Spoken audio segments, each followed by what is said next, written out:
Shalom Bapak Ibu Saudara-saudari yang dikasihi dan mengasihi Tuhan. Kita bersyukur kalau hari ini Tuhan boleh memberkati kita. Mari sebelum kita membaca merenungkan firman Tuhan, kita berdoa. Tuhan, terima kasih, kami mengucap syukur untuk kasih setiamu di dalam hidup kami. Terima kasih untuk berkat-Mu, sampai hari ini Engkau boleh menjaga dan memelihara kami. Sebentar kami akan membaca dan merenungkan firman-Mu. Berfirmanlah dan biarlah kami mengerti apa yang menjadi kehendak-Mu. Kami berdoa di dalam nama Tuhan Yesus Kristus. Haleluya. Amin.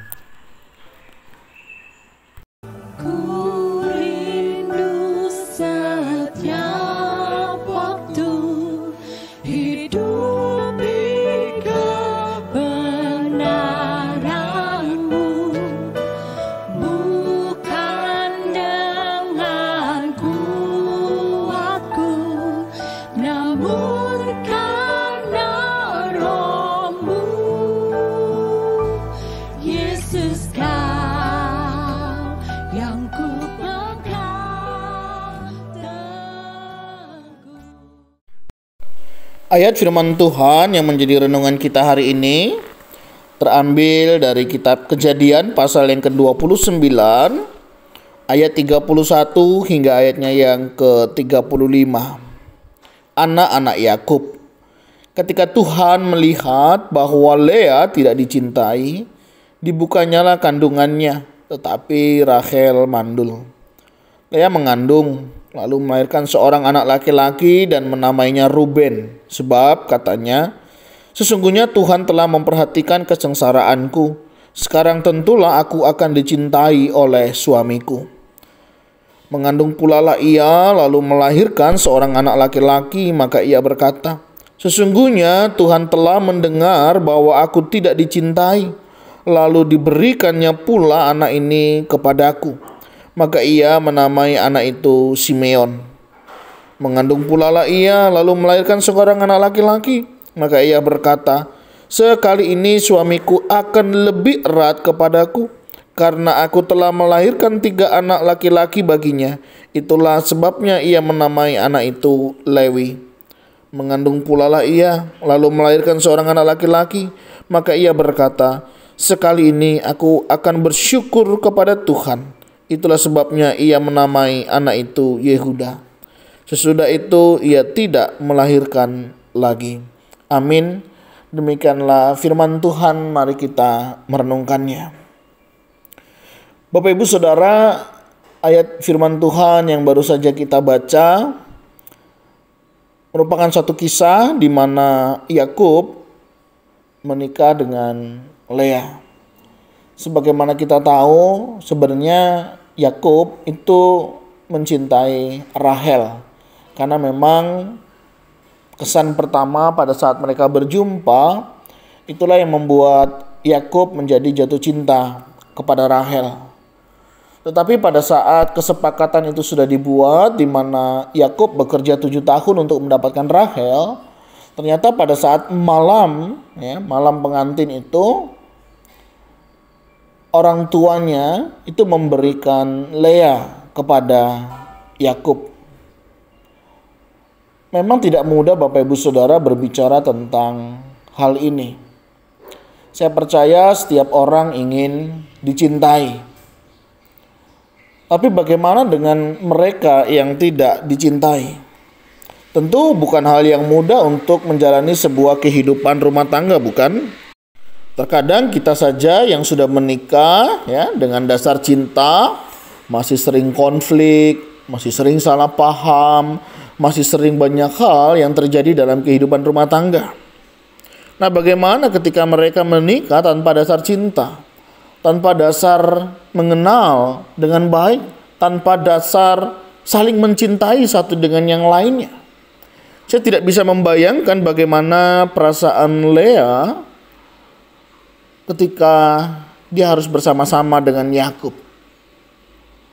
Kurang lebih 7 tahun mereka menjalani ini semua untuk Yakub mengambil Rachel menjadi istrinya.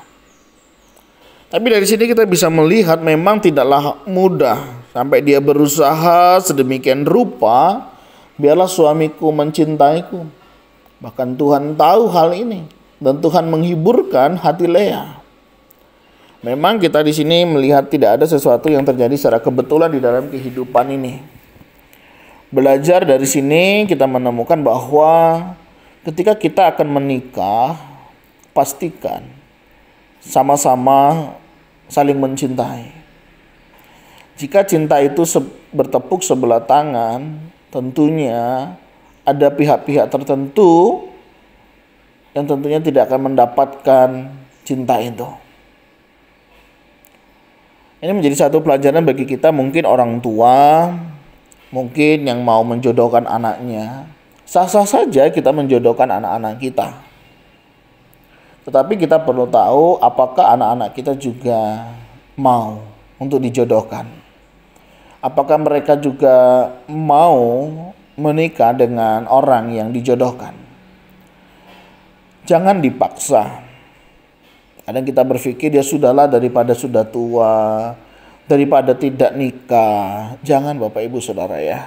Pastikan bahwa mereka benar-benar siap dan mau untuk menikah. Karena kalau tidak, banyak rumah tangga terjadi demikian. Bukan mereka tidak mau bahagia, tetapi karena memang dalam tanda petik mereka tidak menemukan kebahagiaan di dalam pasangan itu.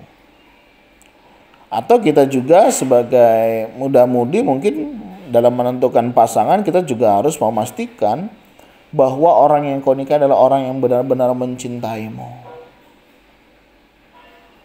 Bukan salah satu pihak saja. Engkau mencintai, dia tidak mencintai, itu juga percuma. Kita berharap kita dicintai, tapi seumur hidup pernikahan kita tidak pernah dicintai, bahkan tidak diharapkan. Nah, itu lebih menyakitkan lagi. Saya membaca kisah ini saja, saudara, saya membayangkan bagaimana perasaan Leah. Bukan hal yang mudah. Dia memiliki pengharap, tentulah aku akan dicintai oleh suamiku. Bahwa aku tidak dicintai dan dia ingin dicintai oleh suaminya. Bagaimana seorang istri dicintai kalau suaminya tidak mencintai? Memang dari awalnya sudah salah. Sehingga perjalanan pernikahan juga salah. Masalah pernikahan bukan pada saat setelah pernikahan, melainkan sebelum menikah. Biasanya hal itu sudah terjadi, ya sudahlah nggak apa-apa. Mungkin nanti suamiku akan berubah. Mungkin nanti istriku akan berubah. Nggak bisa, saudara. Selama sebelum menikah belum dibereskan, ya nggak beres dalam pernikahan. Oleh sebab itu pastikan benar-benar sebelum menikah sudah dibereskan semuanya itu, sehingga di dalam pernikahan tidak lagi membawa masalah-masalah masa lalu dan sudah diselesaikan di sana. Nah, bagaimana dengan keluarga yang bermasalah hari ini setelah pernikahan? Saya menyarankan ya selesaikan dengan baik, belajar mencintai apa yang sudah Tuhan berikan. Memang tidak mudah, tapi itulah yang sudah kita terima, itu yang sudah kita sepakati. Jika membutuhkan pelayanan, datanglah ke seorang hamba Tuhan atau seorang konselor. Sehingga kita boleh dibimbing, diarahkan, sehingga kita juga boleh belajar di dalam pernikahan lebih baik. Mencintai hingga terluka memang tidak mudah. Tapi saya percaya tidak ada sesuatu yang kebetulan. Ketika Tuhan sudah memberkati pernikahan kita, Tuhan mau kita bertumbuh di dalamnya bersama. Buat yang sudah menikah, pertahankan pernikahan, nikmati pernikahan itu, dan percayalah ada berkat Tuhan di sana. Bagi yang belum menikah, pastikan pilihanmu adalah yang engkau cintai, dan dia pun mencintaimu. Sehingga ketika saling mencintai, kita akan membangun rumah tangga menjadi lebih baik. Bukan berarti tidak ada konflik, bukan berarti tidak ada masalah. Semuanya bisa terjadi dalam hidup kita. Tetapi ketika saling mencintai itu ada, maka kehidupan rumah tangga pun akan terjalin dengan lebih baik. Nah, kiranya keberadaan firman Tuhan ini boleh menolong kita di dalam membangun rumah tangga. Bangunlah atas dasar saling mencintai. Bagaimana dengan ketika cinta itu sudah mulai pudar? Bangun terus, pupuk terus. Ya, upayakan bagaimana mengenal dulu cinta mula-mula. Itu yang terus kita kerjakan. Sehingga kehidupan rumah tangga kita menjadi keluarga yang diberkati Tuhan. Bapak Ibu Saudara, mari kita serahkan kehidupan keluarga kita, anak-anak kita, jodoh-jodoh mereka yang mereka belum memiliki pasangan. Tuhan yang menolong, memberkati, dan percayalah jangan ingin terlalu cepat tapi percayalah kepada waktu Tuhan yang tepat. Tuhan, terima kasih, kami mengucap syukur untuk berkat-Mu hari ini. Engkau mengingatkan bagaimana sakit hatinya ketika kami tidak dicintai oleh pasangan kami. Kami sadar itu bukanlah hal yang mudah. Tapi kami mau belajar hari ini untuk kami juga boleh belajar membangun cinta itu di tengah keluarga kami. Mungkin diawali dengan sebuah kesalahan. Kami sadar dan kiranya Tuhan yang menolong dan memulihkan setiap keluarga anak-anak-Mu. Kami tahu ini bukan hal yang mudah, tapi kami percaya Engkau akan memampukan kami sehingga kami bisa membangun sebuah keluarga, rumah tangga yang memuliakan Tuhan, saling mencintai dan diberkati Tuhan. Berkati anak-anak muda dalam memilih pasangan hidup, ajar mereka memilih berdasarkan kasih cinta yang daripada Tuhan, sehingga mereka boleh mencintai, menerima kekurangan kelebihan setiap pasangan mereka.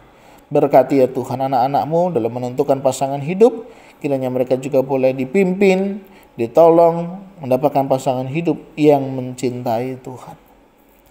Dan inilah doa kerinduan kami. Tuhan boleh menolong, memulihkan setiap keluarga, orang-orang yang merasa tidak dicintai, orang-orang yang merasa terasingkan di tengah keluarga, tidak dianggap. Oh Tuhan, Kau lawat mereka, kuatkan teguhkan iman mereka, hiburkanlah mereka. Dan kami rindu setiap keluarga kami diberkati oleh Tuhan. Terima kasih Tuhan, kami berdoa, kami mengucap syukur untuk kebenaran firman-Mu hari ini. Di dalam nama Tuhan Yesus Kristus, haleluya, amin. Bapak Ibu Saudara, demikianlah renungan kita hari ini, kiranya boleh menolong dan memberkati setiap kita, membangun setiap rumah tangga yang Tuhan berikan. Tuhan Yesus memberkati kita sekalian. Shalom.